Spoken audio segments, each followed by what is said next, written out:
नमस्कार साथियों, स्वागत है आप सभी का अंकित इंस्पायरेशन इंडिया पर। मैं हूं अंकित अवस्थी। आज के सेशन में हम इतिहास के बारे में चर्चा करेंगे। जनरली हमारे सेशंस में करंट की बातें होती हैं, दुनिया में जो चल रहा है उसकी बातें होती हैं, लेकिन आज के कंटेक्स्ट में इतिहास कितना कीमती है, कितना महत्वपूर्ण है, आज का सेशन इस विषय पर है कि कैसे भारत ने अमेरिका का सैंक्शन वाला काल जिया है। वो अमेरिका जो भारत के साथ आज बड़ी मित्रता के साथ रहता है, भारत को अपना एशिया में सबसे बड़ा करीबी मानता है, क्वाड देशों के अंदर भारत को साथ लिए घूमता है, भारत के चलते पाकिस्तान को एनी टाइम लपेट लेता है, उस अमेरिका ने ही कभी भारत पर दबाकर सैंक्शंस लगाए थे।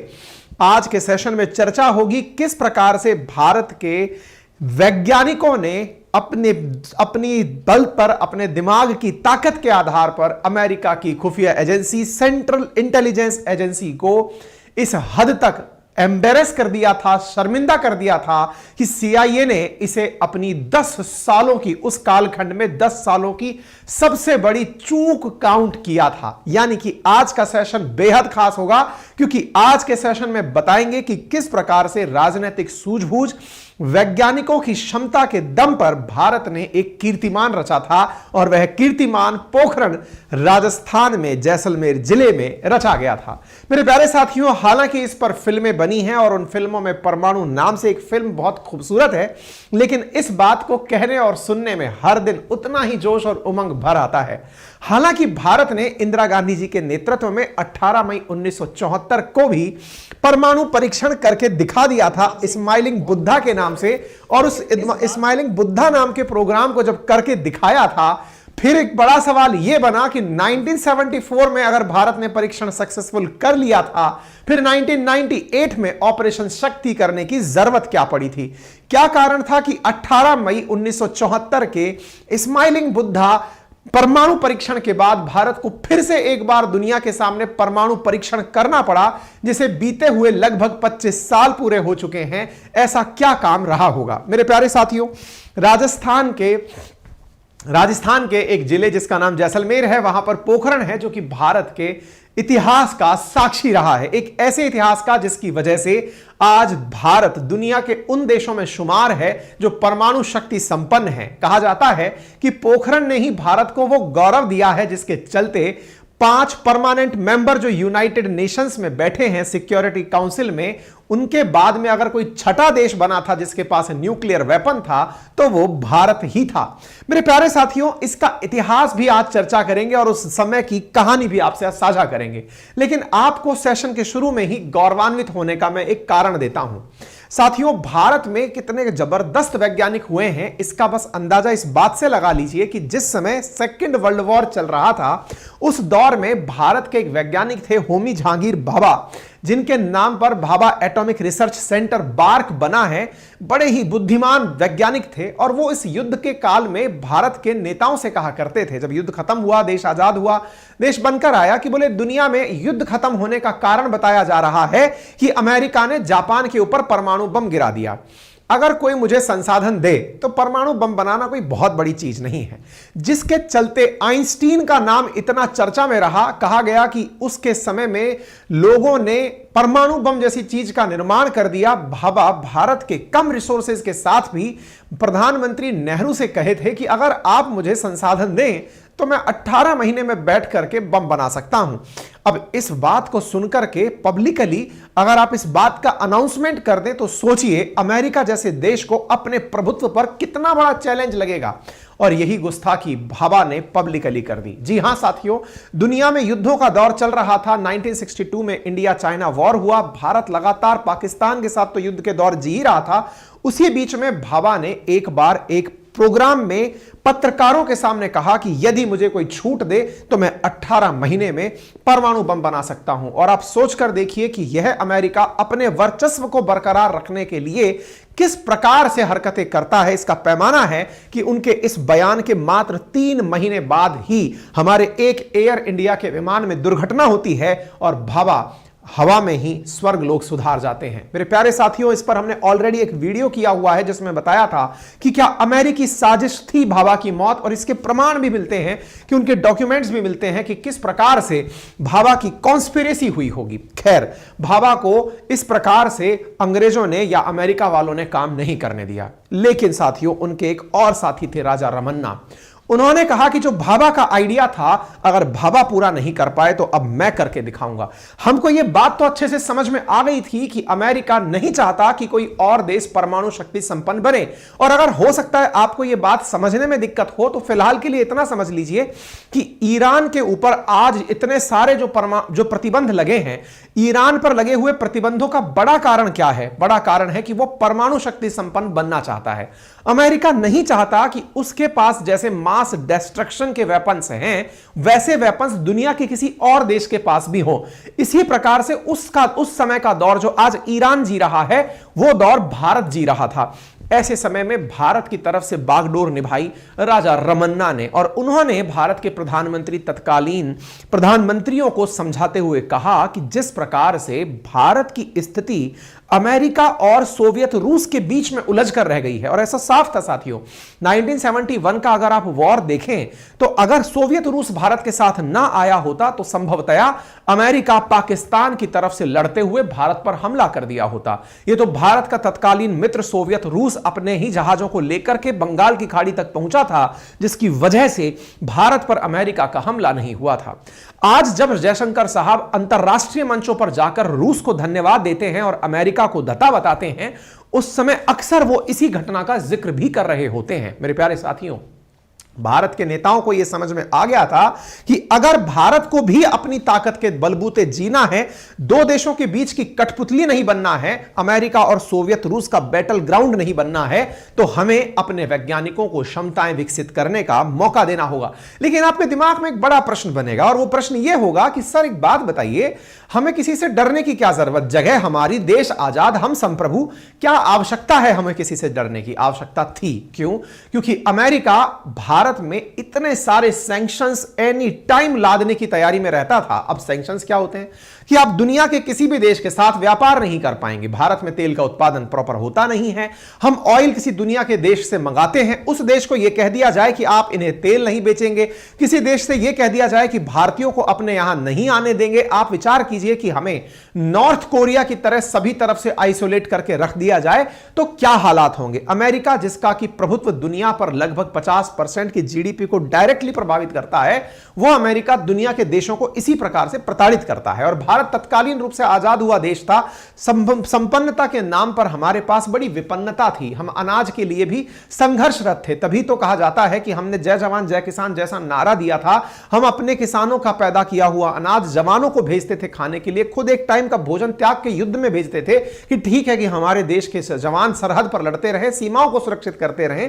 तभी तो कहते हैं कि हरित क्रांति जब एम एन स्वामीनाथन जी के समय पर आई, उससे भारत आत्मनिर्भर अनाज में बना। हम तो खाने के लिए चुनौती जीतने वाले देश थे, चुनौती में रहने वाले देश थे। ठीक है साहब, कोई बात नहीं, हम परमाणु पर लौटते हैं। तो अब परमाणु बम भी हमारे पास हो ताकि दुनिया का कोई देश हम पर आंख उठाकर ना देखे।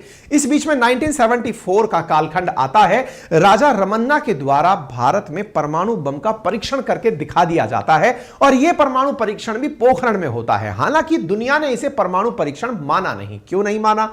कहा गया कि भारत केवल तैयारी करके देख रहा है कि उसके सिस्टम काम करते हैं या नहीं। लोगों ने हमारी मजाक बनाई, यानी कि पहला प्रयोग जब 1974 में हमने किया तो उस समय लोगों ने हमारी यह कहते हुए मजाक बनाई कि ठीक है, आप लोगों ने कुछ सेटिंग वेटिंग करके ये परमाणु अभिक्रिया करके देखी है, आप जिसे परमाणु बम कह रहे हैं। हम इसे नहीं मानते क्योंकि कहीं पर भी ये ऑब्जर्व नहीं हुआ। आप कहते हैं क्योंकि परमाणु बम का अगर प्रयोग होता है तो धरती कांपती है, धूल के गुबार उठते हैं, सिस्मोग्राफ की सुइयां हिल जाती हैं, हवा के अंदर रेडियो एक्टिव पदार्थ घुल जाते हैं, तमाम प्रकार की चीजें होती हैं। ऐसा कुछ नहीं हुआ, आप केवल कह रहे हैं। हो सकता है आपने ये देखा हो कि परमाणु बम की दिशा में हम सही हैं या नहीं, तो हमको लोगों ने कंसीडर नहीं किया। कोई बात नहीं साहब, कंसीडर नहीं किया तो दुनिया को यह बताना जरूरी है कि हमारे पास भी हथियार है। तो इसके लिए अब धमाका जोर का करना जरूरी था।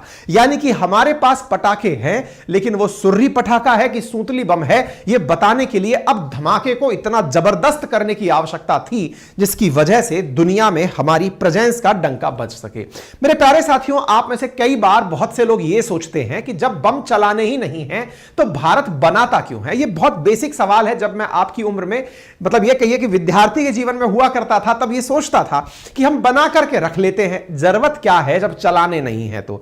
लेकिन यहां पर जब थोड़ा समय बड़ा हुआ तब समझ में आया कि अक्सर लोग उसी को सम्मान देते हैं जो शक्ति संपन्न होता है, और शक्ति संपन्न व्यक्ति ही जब किसी को माफ करता है तो उसकी माफी में वैल्यू होती है। अक्सर मुझे यहां पर दिनकर साहब की वो पंक्ति बार बार याद आती है जिसमें हम ये केवल कहते हुए पाए जाते हैं कि क्षमा शोभती उस भुजंग को जिसके पास गरल हो, उसका क्या जो दंतहीन विषहीन सरल हो। हम वो सर्प बनना चाहते थे जिसके पास जहर था, जिससे पाकिस्तान को डरना चाहिए था कि अगर छुआ भारत को तो यह डस डालेगा। हम दुनिया के सामने वो देश बनना चाहते थे कि अगर भारत से पंगा लिया तो यह हमें अपनी तरफ से बम गिराकर मार सकता है। दुनिया में हम वो शक्ति बनना चाहते थे।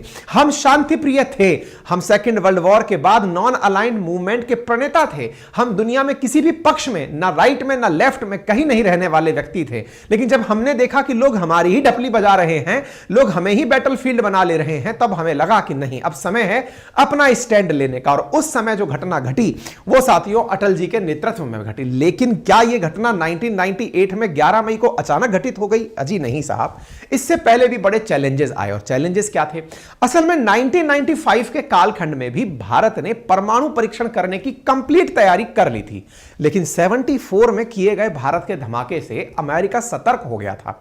आज जब हम कई बार कहते हैं कि दुनिया में इतने सारे सैटेलाइट्स छोड़े जा रहे हैं, आप में से कई बार आपको हम कई बार ये जानकारी देते हैं कि एलन मस्क ने दुनिया के अंदर इतने सारे सैटेलाइट्स छोड़ दिए हैं स्टार लिंक के नाम से। आपको क्या लगता है ये केवल और केवल हमें संचार देने के लिए है? जी नहीं। अमेरिका अपने सैटेलाइट्स के दम पर दुनिया के कोने कोने पर नजर रखता है, निगरानी रखता है। अमेरिका नहीं चाहता कि किसी दूसरे देश की लाइन थोड़ी भी बड़ी हो, यानी कि हर देश पर, यानी कि अमेरिका अपने यहां पर सर्विलांस सेंटर्स में सैटेलाइट्स के माध्यम से प्राप्त की जा रही तस्वीरों को निरंतर देखता है। जैसे किसी छोटे ऑफिस के अंदर टीवी पर कैमरा लगाकर, टीवी पर कैमरे के प्राप्त पिक्चर्स को देखकर आप अपने ऑफिस की निगरानी करते हैं, अमेरिका के वैज्ञानिक अपने यहां बैठकर दुनिया के हर छोटे से छोटे कोने की निगरानी करते हुए एनी टाइम सक्रिय रहते हैं कि दुनिया के किस कोने पर क्या हो रहा है। ऐसी स्थिति में भारत ने जब प्रयास करना दोबारा शुरू किया तो अमेरिका ने अंतरिक्ष में भारत पर निगरानी रखने के लिए 4 सैटेलाइट छोड़े। चूंकि अंतरिक्ष किसी का होता नहीं है, इसलिए आप उन्हें इग्नोर भी नहीं कर सकते। वो सैटेलाइट्स भारत के चारों तरफ चक्कर काटकर गोल गोल धरती पर घूम रहे थे और वो लगातार नजर बना रखे थे कि भारत दोबारा परीक्षण ना करे। कई बार जैसे आपने सुना भी होगा, जब हम कई बार कहते हैं कि ईरान के परमाणु वैज्ञानिक को सैटेलाइट के द्वारा मार दिया गया, तो यह बात अतिशोक्ति नहीं है, यह सच्चाई हुआ करती है। मेरे प्यारे साथियों, कालखंड में जब 1995 में नरसिम्हा राव सरकार और हमने यह ट्राई किया कि हम एक बार परमाणु परीक्षण करें, तो उस समय अमेरिका के सैटेलाइट से प्राप्त इमेजेस के चलते भारत को परमाणु परीक्षण से रोक दिया गया और कहा गया कि अगर आपने परमाणु परीक्षण किया तो हम आपके ऊपर सैंक्शंस लाद देंगे। भारत का 1995 में किया हुआ प्लान एज इट इज रखा रह गया। सत्ता बदली 1998 में अटल जी की सरकार आई, नरसिम्हा राव जी उनसे मिलने गए, जाकर कहा कि हमारे पास सामग्री तैयार रखी है, बस अब आप परीक्षण करिए, परीक्षण लेकिन गुप्त तरीके से करिएगा। परीक्षण की जिम्मेदारी दी गई 2 लोगों को, एक थे उस समय के DRDO chief doctor APJ Abdul Kalam साहब और दूसरे थे परमाणु ऊर्जा आयोग के अध्यक्ष डॉक्टर चिदंबरम। साथियों, ये चिदंबरम वो वाले चिदंबरम नहीं है जो कि वर्तमान में कांग्रेस के नेता हैं। ये आर चिदंबरम है जिनकी तस्वीर आप यहां देख सकते हैं। ये परमाणु ऊर्जा आयोग के अध्यक्ष हुआ करते थे। इन दोनों को इस समय जिम्मेदारी दी गई कि आप लोग किस प्रकार से गुप्त तरीके से इसका अंजाम देंगे। और साथियों, बस यहीं से वो कहानी का बिल्डअप शुरू होता है कि कैसे भारत ने अमेरिका को झूठ बोलते हुए, या ये कहिए कि अमेरिका की आंखों में धूल झोंकते हुए परमाणु परीक्षण किया था। तो क्या किया था फिर हमने?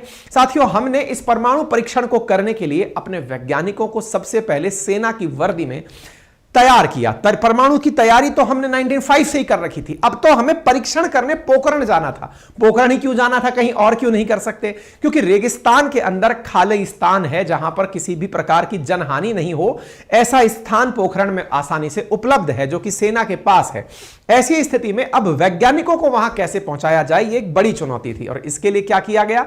इसके लिए वैज्ञानिकों को सेना की ड्रेस पहनाई गई। साथियों, 20 अप्रैल 1998 में भारत ने परमाणु विस्फोट करने के फैसले को अपनी तरफ से अपने शीर्ष वैज्ञानिकों को बता दिया। वैज्ञानिकों से कहा गया कि वो अपने परिवार में यह बोलकर जाएं कि वो किसी गुप्त काम पर, किसी मुख्य काम से जा रहे हैं, बाहर जा रहे हैं, 20 दिन ऐसी जगह जा रहे हैं जहां पर फोन वोन नहीं लगेगा। वैज्ञानिक अपने परिवारों को बताकर बाहर निकले, सेना की वर्दी में परमाणु लॉन्च साइट पर पहुंचे, लेकिन डायरेक्ट नहीं, इनडायरेक्टली घूमते घुमाते। मान लीजिए किसी को जैसलमेर आना है तो वो रहता भले ही जयपुर में हो, तो जयपुर से पहले दिल्ली, दिल्ली से फिर मुंबई, मुंबई से फिर गुजरात, गुजरात से घूमते हुए राजस्थान, यानी इस प्रकार से कि कोई उसे ट्रैक करे तो भी ना पता लगा पाए कि वो यहां वापस जैसलमेर ही आने वाला है। मतलब बहुत चक्कर कटा के वैज्ञानिकों को पहुंचाया। वैज्ञानिकों को सेना की वर्दी पहनाई गई, जिसे आप यहां देख सकते हैं। आप यहां पर चिदंबरम साहब को और यहां पर अब्दुल कलाम साहब को सेना की वर्दी में देख सकते हैं। वैज्ञानिकों को कोड नेम दिया गया, जैसे परमाणु बमों का कोड नेम दिया गया था कैंटीन स्टोर्स, और तो और परमाणु बमों के साथ साथ यहां पर पूरे ट्रकों के कारवां को जहां पर बम रखने थे सबके कोड नेम थे, ताकि किसी को यह ना लगे कि यहां वैज्ञानिक काम कर रहे हैं। सेना का काम है, रेगुलर तरीके से चलता रहता है, जैसे काफिले चलते हैं ऐसे चलता रहेगा। मेरे प्यारे साथियों, हमने अपने बमों को बंबई में रखा हुआ था। साथियों, बंबई में रखे हुए हमारे परमाणु बम जो प्लूटोनियम से बने हुए थे, ये इतने शक्तिशाली थे कि अगर इनकी जानकारी बंबई वालों को भी लग जाए कि बम बंबई में रखे हुए हैं, तो हाहाकार इस बात का मच जाए कि अगर ये फट गए तो क्या होगा। हमें अब बड़ी चुनौती यह देखनी थी कि बॉम्बे से निकालकर परमाणु बमों को जैसलमेर कैसे लेकर आए। ऐसा क्यों? क्योंकि परमाणु बम का निकलना, जहां पर रखे हुए हैं उस गुप्त स्थान से बाहर आना, जैसे ही बहुत ज्यादा सीक्रेसी बरती जाएगी, अमेरिका को खबर लग जाएगी कि कुछ करने जा रहे हैं।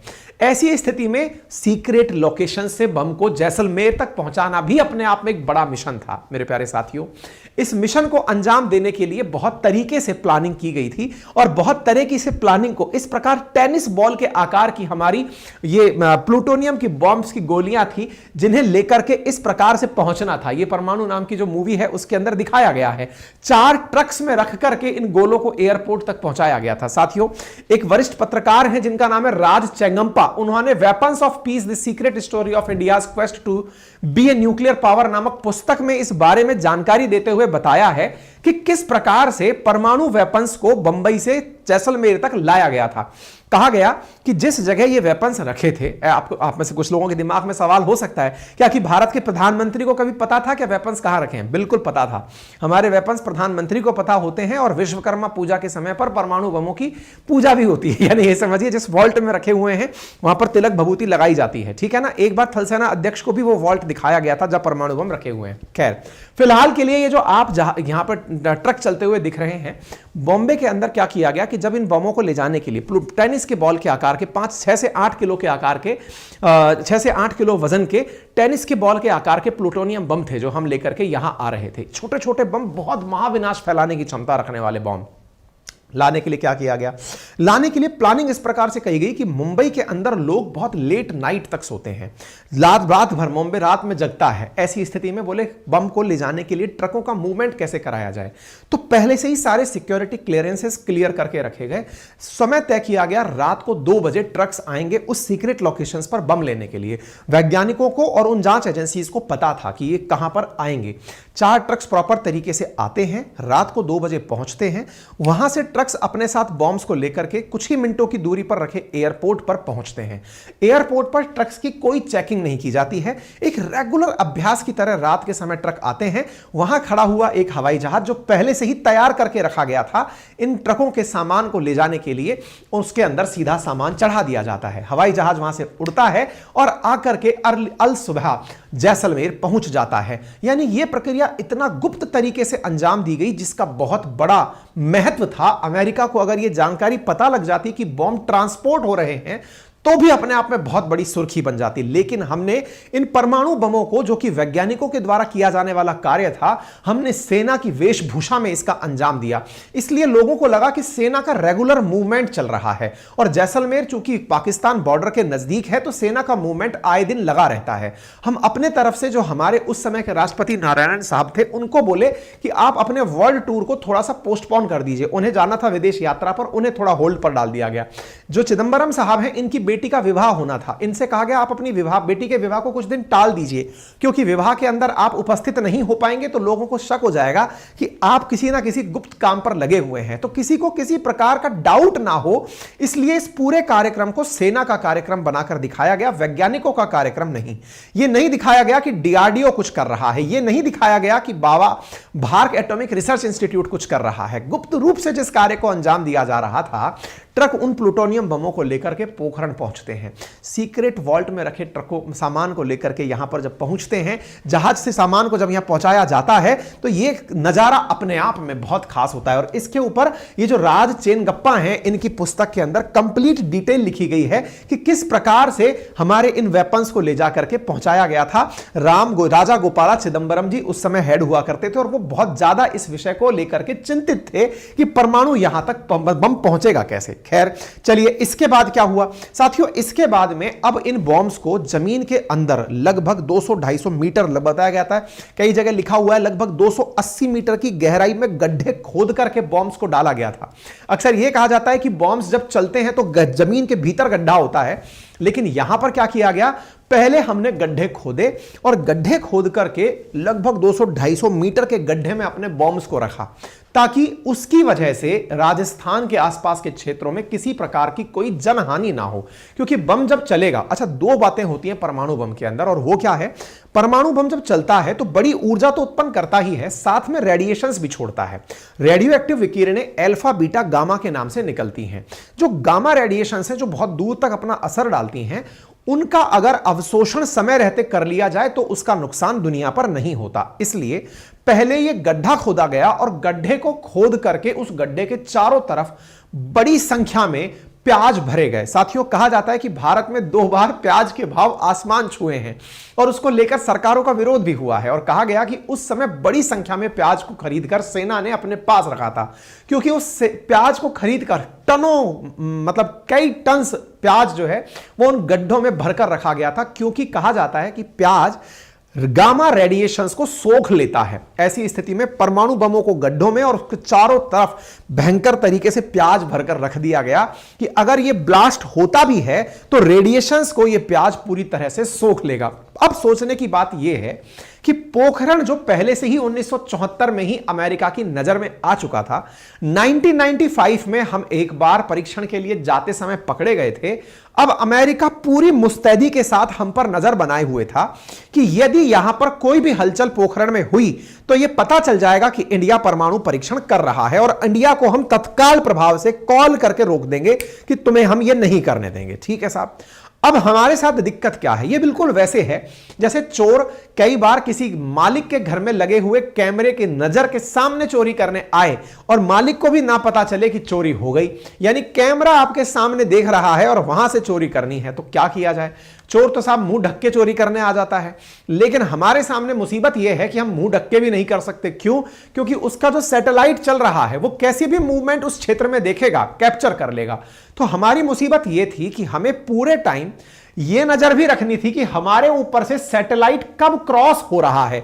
जिन जिन समय पर सैटेलाइट हमारे ऊपर से क्रॉस होगा, हम उस समय पर कोई काम नहीं कर सकते, नंबर 1। और नंबर 2, सैटेलाइट में हर 4 घंटे, हर 8 घंटे, हर 12 घंटे बाद की तस्वीरें ली जाती थी, और उन तस्वीरों में यह देखा जाता था कि क्या इस साइट पर कोई भी हलचल हुई है, क्या कोई भी परिवर्तन इस साइट पर हुआ है। अगर हुआ है तो फिर उसका माइन्यूटली ऑब्जर्वेशन किया जाता था। तो अब आप सोचिए, हमारे लिए उस क्षेत्र में 280 मीटर के आसपास का पहले तो गड्ढा खोदना, 100 से अधिक वैज्ञानिकों को उस क्षेत्र में इस प्रकार की व्यवस्था के लिए तैयार करना सो दैट वो परमाणु परीक्षण कर पाए, वैज्ञानिकों को वहां पर पहुंचाना, ट्रांसपोर्ट के नाम पर ट्रकों का वहां पहुंचना और किसी भी प्रकार की चूक ना हो, यह सारा अंजाम देना था। अब आप सोचिए किस तरह से यह प्लान किया गया होगा। जब वो सैटेलाइट गुजरता, हम उस दौर में अपने काम को अंजाम देते। जैसे ही वो निकला हम खोदना शुरू करते, अपना माल डालते, और जैसे ही वो निकलता हम तुरंत अपने ऊपर चद्दर ओढ़ करके या फिर यह समझ के कि वहां से डायरेक्ट छुप करके गायब हो जाते। आप ये फिल्म देखिएगा, परमाणु करके जो फिल्म है, इसमें बहुत बेहतरीन तरीके से इस दृश्य को दिखाया गया है कि किस प्रकार से इसको अंजाम दिया गया था। बड़े ही गुप्त तरीके से हमने इस पूरे कार्यक्रम को अंजाम दिया कि हम उनकी नजर में ना आए।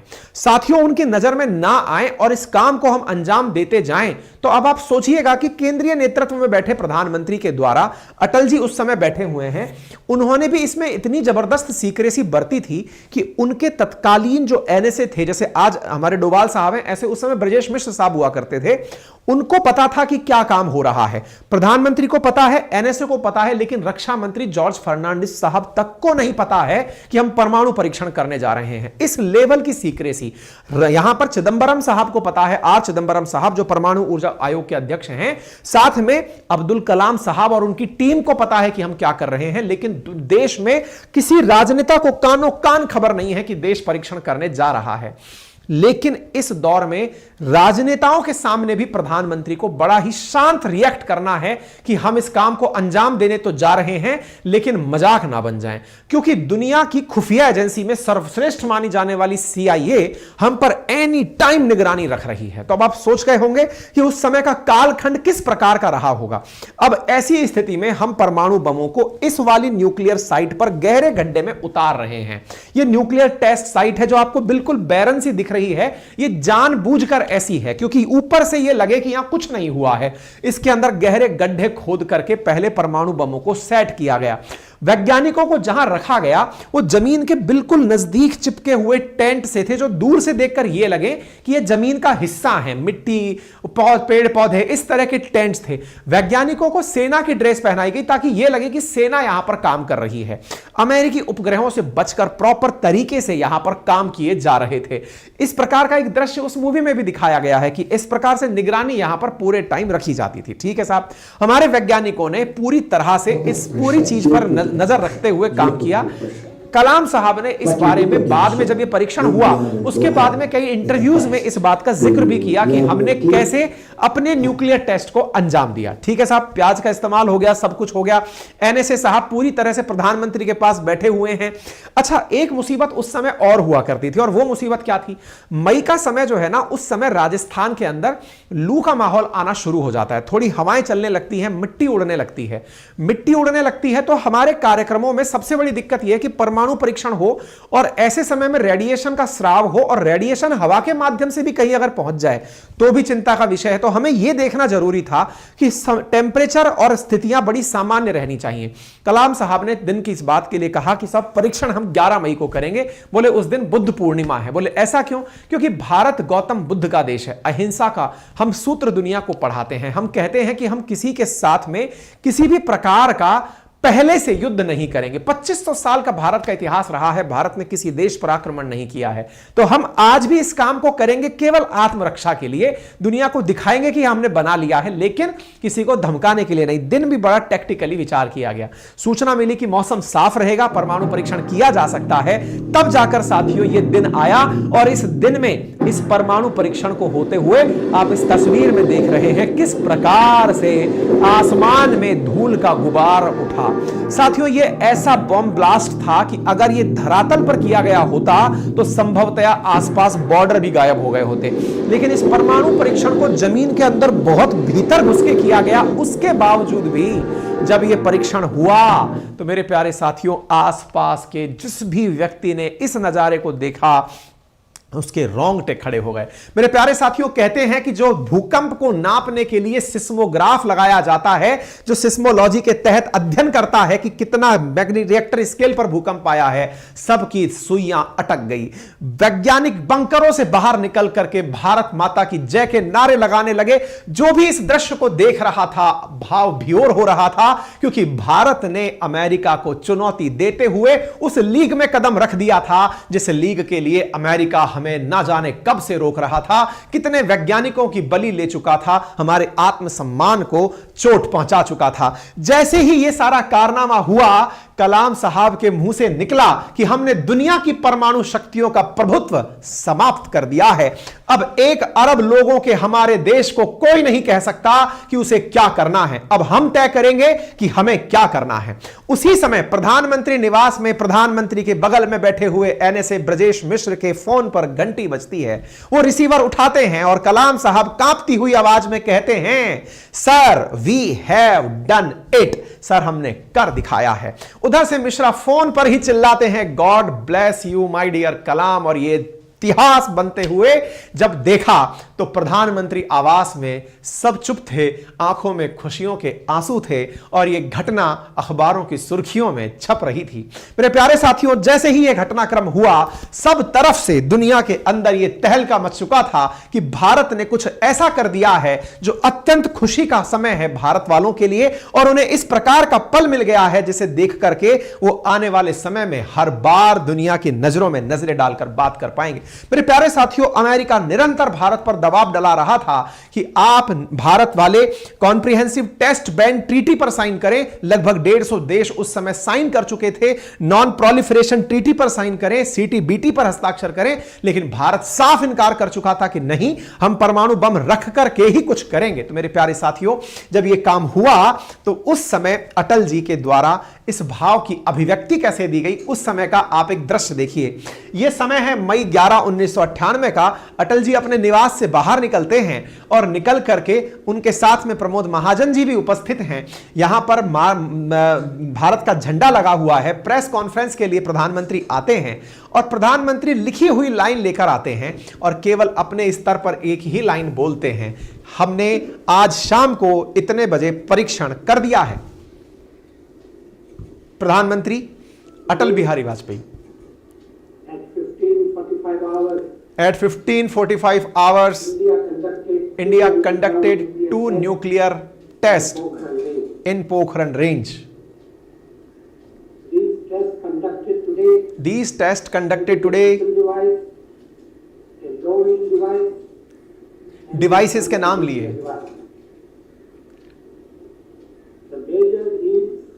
सबसे इंपॉर्टेंट बात यह है कि आपने अनाउंसमेंट में गिनती की पंक्तियां बोली और पत्रकारों से कहा, नो क्वेश्चंस प्लीज, आज कोई हमसे सवाल नहीं करेगा। आप इस इंटरव्यू के खत्म होने का दृश्य जरूर देखिएगा, मात्र 2 मिनट का इंटरव्यू है।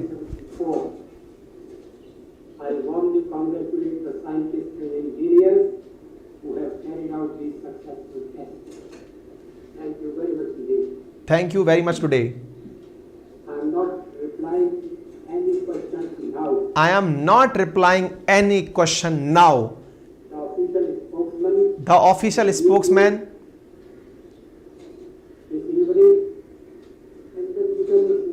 मतलब ऑफिशियल स्पोक पर्सन ही आपको जवाब देगा, मैं कोई जवाब नहीं दूंगा, कहकर प्रधानमंत्री यहां से निकल गए। मतलब यह वो दृश्य था जो कि बहुत से लोगों को एक लाइन में जवाब दे गया था कि मैं कोई भी जवाब नहीं दूंगा।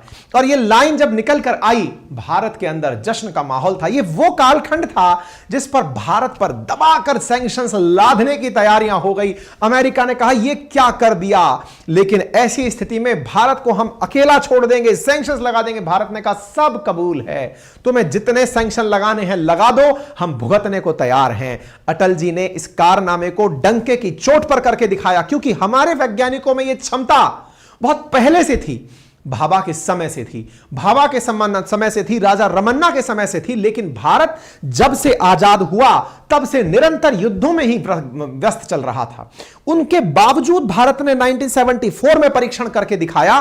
तब लोगों ने हमारा मखौल बनाया कि तुमने तो केवल चला के देखा है कि चलता है कि नहीं, उसे परीक्षण ही नहीं माना गया। लेकिन अमेरिका यह समझ गया कि भारत तैयारी तो कर रहा है, तैयारी कर रहा है, तो अब इसे करने नहीं दिया जाएगा, करने नहीं दिया जाएगा। तो 1995 में हमें करने नहीं दिया गया। अटल जी जैसे ही सरकार में आए, सबसे पहले कहा करना है भाई, यही करना है, सबसे पहले यह तय किया जाए। और साथियों, यह कारनामा हुआ। और ऐसी स्थिति में आप उस समय डीआरडीओ चीफ हुआ करते थे, आपने सारी बातें फिर प्रॉपर तरीके से आके मीडिया को जवाब में दी और प्रधानमंत्री फिर निकल करके लोकसभा में पहुंचे, संसद में पहुंचे और अपनी तरफ से जाकर के संसद को और देश को जवाब देते हुए कहा कि हमने परमाणु बम आत्म सुरक्षा के लिए बनाया है ताकि हमारी तरफ कोई भी नजरें उठाकर ना देखे। भारत की इस सफलता पर अमेरिका को बहुत खीज हुई। क्यों? क्योंकि अमेरिका तब से पहले केवल और केवल पाकिस्तान को ही पोषित करता आ रहा था।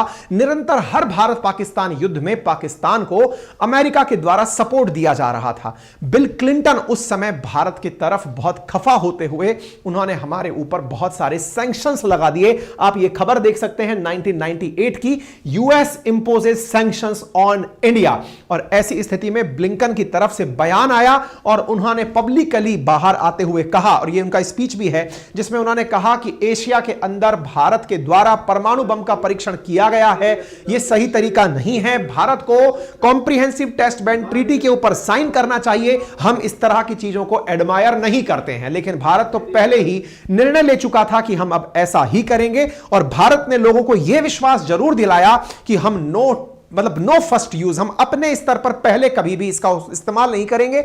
नंबर दूसरा, जिसके पास परमाणु बम नहीं है उसके ऊपर भी हम परमाणु बम नहीं चलाएंगे। लेकिन हां, एक बार किसी ने गुस्ताखी हम पर कर दी तो उसे फिर छोड़ेंगे भी नहीं। भारत ने अपनी नई परमाणु नीति उस समय अपनी तरफ से घोषित कर, हथियारों का प्रयोग करने में पहल नहीं करेंगे, हम पहल नहीं करेंगे। नो फर्स्ट यूज, कि जिनके पास परमाणु शस्त्र नहीं है हम उनके विरुद्ध उनका उपयोग नहीं, जिनके पास परमाणु शस्त्र नहीं है हम उनके विरुद्ध भी इसका उपयोग नहीं करेंगे। मेरे प्यारे साथियों, आप सबने इस पूरी कहानी को इतना डिटेल में एंड तक सुना है और मैं आपको स्टैटिक्स बता दूं कि YouTube पर जितने भी आप में से मुझे लिसनर सुन रहे हैं उनमें से बहुत ही कम लोगों ने मुझे सब्सक्राइब किया हुआ है। सब्सक्राइब करने में कुछ फ्रैक्शन ऑफ सेकंड का समय लगता है, उसमें आपका कोई चार्ज नहीं लगता, लेकिन हमें उसका बहुत लाभ होता है क्योंकि हम उससे बहुत मोटिवेट होते हैं। सब्सक्राइब का बटन दिया हुआ है, उसे आप क्लिक कर दीजिए। अगर आपको ये स्टोरी आज जान करके रगों में खुशी का फिर से एक ज्वार आपके मन में निकला हो तो आज के सेशन को सब्सक्राइब जरूर करिएगा। और इसके साथ साथ एक अपडेट जान लीजिए कि यदि आप में से कोई भी साथी ऐसा है जो हमारे साथ हमारे एप्लीकेशन अपनी पाठशाला पर जुड़कर पढ़ना चाहता है तो मेरे द्वारा बनाया हुआ हिस्ट्री, ज्योग्राफी, पॉलिटी, इकोनॉमी का एक बैच जिसका नाम है रुद्र जीएस फाउंडेशन बैच, वो आज मध्य रात्रि तक मात्र 1499 यानी 1500 रुपए में उपलब्ध है। कल से यह बैच 3000 रुपीज का हो जाएगा। यह हमने अपनी पाठशाला एप्लीकेशन की पहली वर्षगांठ पर दिया ऑफर है। अगर आप में से किसी भी साथी को ज्वाइन करना है जरूर करें। ठीक इसी प्रकार से यूपीपीसीएस प्रीलिम्स 999 का हो जाएगा। साथ ही साथ साथियों बीपीएससी जो है वो अभी 4999 का है, कल से ये 10,000 रुपए का हो जाएगा। और बीपीएससी प्लस जीएस फाउंडेशन का बैच 5999 का है। और हां, बीपीएससी का हमने डेमो भी डाल दिया है अपनी पाठशाला पर, जिसका लिंक कमेंट बॉक्स में पिन कर दिया गया है। अपनी पाठशाला हमारा एप्लीकेशन है जहां पर बेहद ही खूबसूरत तरीके से कोर्सेज पढ़ाए जा रहे हैं। आप में से जो भी साथी हमें ज्वाइन करना चाहता है वहां ज्वाइन करें जल्दी से। फिलहाल के लिए इतना ही। अगर आपको यह सेशन पसंद आया हो तो अपने साथियों के साथ साझा करें। चैनल पर नए हैं तो सब्सक्राइब करना बिल्कुल भी ना भूलें। फिलहाल के लिए इतना ही। बहुत बहुत धन्यवाद।